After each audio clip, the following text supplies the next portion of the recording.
Hello, everybody. Welcome back to another episode of Sports News with Kyle Alexander. All right, so today we have a lot to talk about. So the first thing we'll be jumping into is the coaching carousel in the NFL. So a list of coaches that got fired this week was Todd Bowles from the New York Jets got fired after they got destroyed by the Patriots. Marvin Lewis finally got fired from the Bengals. I don't know why it took them so long. I would go into the depth of these, but I got a lot of stuff to go through. So I'm gonna just go through these. Adam Gase got fired from the Dolphins. I don't really see why, because the Dolphins weren't that bad with him as coaches, but they weren't really bad this year. I mean, they missed the playoffs, but I mean, they were actually showed some potential this year. Vance Joseph from the Broncos. Again, Broncos were all right this year. Yeah, I guess they just said it's not working out. The Buccaneers split ways with Dirk Cutter. I understand that one, especially with inconsistent quarterback play. The Packers, they say go so long Mike McCarthy earlier this year. I get why they won a Super Bowl with Aaron Rodgers and then just haven't been the same since. Cardinals fired rookie coach Steve Wilkes. I don't really see why. I mean, I get they were terrible this year, but I mean, after their first year. But I mean, I've heard some stuff saying that having your star player request a trade isn't really looking good. And then again earlier this year, the Browns fired Hugh Jackson. I see that one, but yeah, those were all the coaches that got fired. And then also the Raiders hired Mike Mayock as their general manager, and that was actually a smart move because he's a draft guru. He has all he does all his mock drafts and stuff, and he's actually smart with he's smart with making those like draft analysis, so like he knows what team needs which, and then who to draft and stuff like that. So that was actually a smart move. All right, next up we are going up to current sports news around the sports world. Antonio Brown, star receiver of the Pittsburgh Steelers, rumored to have requested a trade from the Steelers, but Mike Tomlin came out and said he did not. But we don't really know what's going on. And honestly, I feel like maybe they should. Is because he's kind of, like Juju has shown he can be the number one receiver, and then James Roethlisberger has had some praise of James Washington, who's a rookie, and yeah, and then they got James Conner, who could also be a running back, receiver. So I mean, yeah, I feel like Pittsburgh would be all right. They wouldn't be the same, but I mean, yeah. And then Antonio Brown, I feel like he's kind of a prima donna. I mean, not as much as like any like Odell or something like that, but I mean, he's sort of a prima donna. And then also like when he went on Facebook Live while his coach was talking, exposing stuff to the league, like that's just not a good sign. So maybe they should. That's just my thoughts. What do you guys think? If you were in that position, would you trade Antonio Brown or not? And tell me why. Drop that in the comments below. Next up, sorry about the camera. Reuben Foster, middle linebacker who signed with the Redskins now. His the charges have dropped of his misdemeanor domestic violence, and yeah, that I don't really believe that took him off the exempt list, but maybe that might help him towards his case. Next up, Dexter Lawrence, the top defensive lineman prospect in this year's draft, won't play in the title game due to a failed drug test, which is why he didn't play in the last game against Oklahoma. Yeah, I believe this is going to hurt his draft stock. I would say he's late first to early second rounder. Next up, Maryland basketball beats Nebraska 74-72 as guard James Palmer missed his first free throw, made his second free throw to tie it up, and freshman forward Jalen Smith ran a pick and roll and hit a go-ahead floater with 3.8 seconds left as he finished the game with 15 points and 4 rebounds. Jalen Smith showing he can be clutch when they need him to, and yeah, I feel like some NBA teams may look into that. If he's one and done and they consider drafting him. Also, if he can make more like clutch or game-winning shots like that, yeah, that will definitely help his draft stock. Next up, Oregon freshman center Bobo is out for the season due to a foot injury. He in 9 games he had 21 points and 9.6 rebounds as his average. Honestly, if I was him, I wouldn't declare, even though like now his draft stock is probably like high. But this is kind of like Michael Porter when he declared and he missed the whole season. If I was in that situation, I would play sophomore year and then declare, just to help out my stock. Then next up, Grizzlies trade guards Marshawn Brooks, Wayne Selden, and 2 second-round picks to the Bulls for forward Justin Holiday. I'm a Bulls fan. I kind of like Justin Holiday. He was a nice little role player. But, yeah, maybe it's not a bad trade. I mean, Grizzlies got a good deal in that. Yeah. And now we are going on to my NFL playoff preview and predictions. All right, so first up we have the Colts and the Texans. This is a tough game to choose, but I feel like the Colts will win this one. Now, I feel like the key for the Colts winning this game is to apply pressure to Deshaun Watson. Like, Houston has the worst O-line, gave up 62 sacks this year.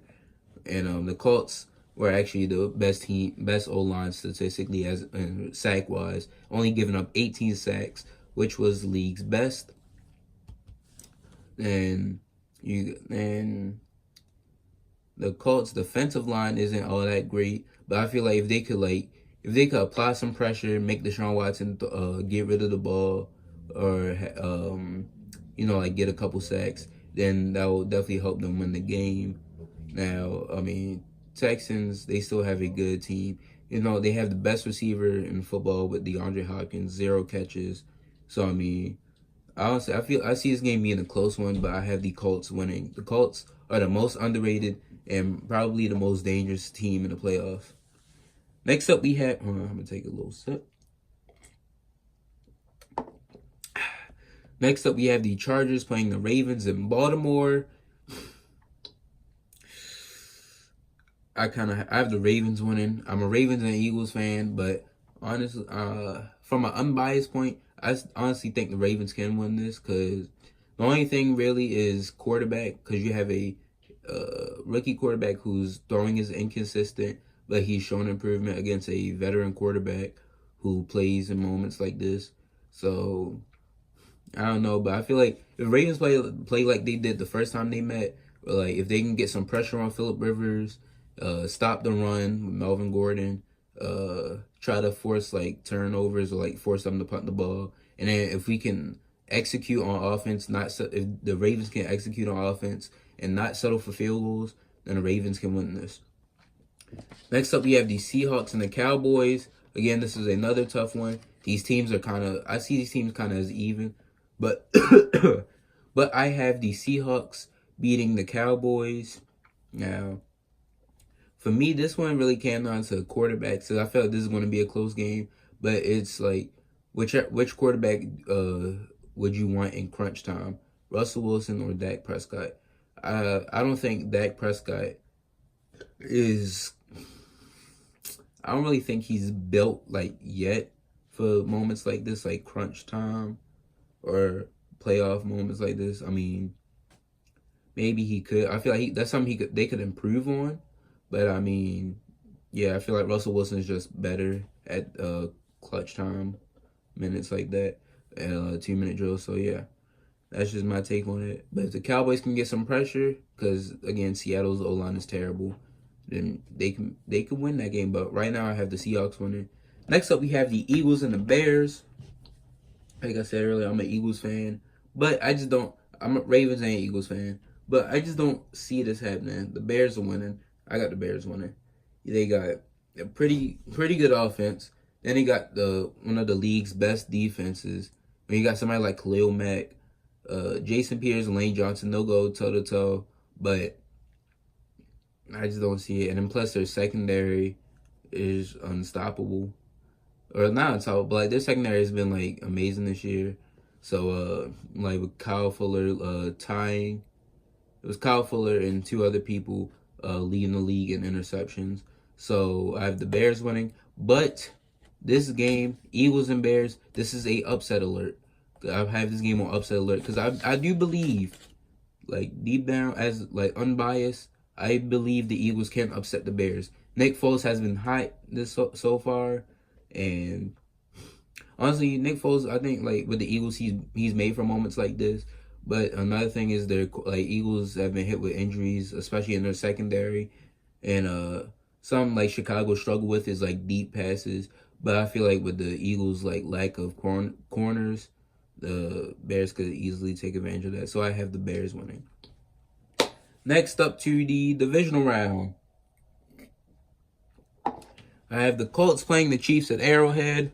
The Chiefs are winning. The Chiefs don't have a good defense, probably one of the worst defenses in the league, but they have one of the best offenses in the league. I believe this will be a shootout, but I mean, we have Patrick Mahomes, and then you have Patrick Mahomes, the best tight end in football, and then one of the fastest guys on earth, like not on earth, in the league. Like the Chiefs' offense, like is honestly like it's unstoppable. Like, what are you going to do about it? I mean, yeah, we've lost a couple games, but I mean, like, I just don't see the Colts really keeping up with them. I mean, even I said it's going to be a shootout, but I don't really see them, like, their defense keeping up with them. This is my take on it. Next up, we have the Ravens playing in Foxborough against the Patriots. Patriots kind of been in the slump this year. First time they lost 5 games in years. Lost to the Steelers, which is like a team they always beat, and also lost to the Dolphins on the Miami Miracle, and yeah. But honestly, you got a rookie quarterback in Lamar, and then you got the veteran who is considered the GOAT, like, and then you got him and Belichick, who's considered the greatest coach. That's something you like. Like they always find a way to win these games. So I have the Patriots beating the Ravens. Now, as a Ravens fan, I hope the Ravens win, but as a analysis, I have the Patriots winning. Next up, I have the Seahawks and the Saints. I have the Saints winning this one. The Saints are just a better team, and like Drew Brees, I feel like Russell Wilson maybe could go toe to toe with Drew Brees, but I mean we have that they have they have a somewhat high powered offense. They got one of the best running back tandems with Alvin Kamara and Mark Ingram. And you got a top 10 receiver who's underrated in Michael Thomas, aging but still fast receiver in Tegan, and then a young guy who can step up in Traquan Smith, who's been like a nice possession receiver. Or actually, no, he's been going out, but like he's like a nice little possession receiver. So and Alvin Kamara is like a Swiss Army knife because he can go in the pocket too. So yeah, and the Saints have a better defense. So, yeah, I have the Saints winning. And then I have the Bears and the Rams. They repeat. You know what happened last time. The Rams got completely shut down. But this time they watched their film. They're playing in Los Angeles. They're like, we got this. Have a lot of confidence. So, I have the Rams beating the Bears in this rematch. Todd Gurley got shut down last time. But I think Todd Gurley might get going this time. And you got Jared Goff. Like, yeah, I just see the Rams getting their revenge this time. All right, next up, going to the conference championship, we have the Chiefs and the Patriots.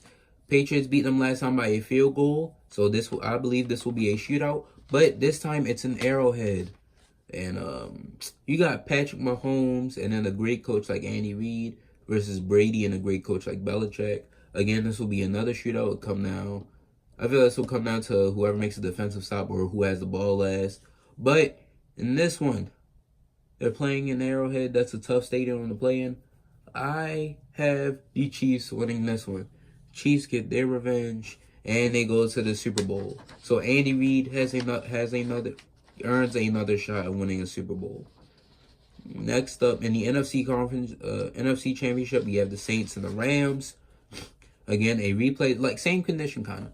I mean, playoff environment, but I mean, they're playing in New Orleans again. Saints were the first team to beat the Rams this year. And honestly, I see the Saints beating them again. Like, the Rams' defense is pretty good, but I mean, the Saints' offense outmatches their defense. And then, Yeah, I just got the Saints. I got the Saints winning again, and the Saints defense is good again.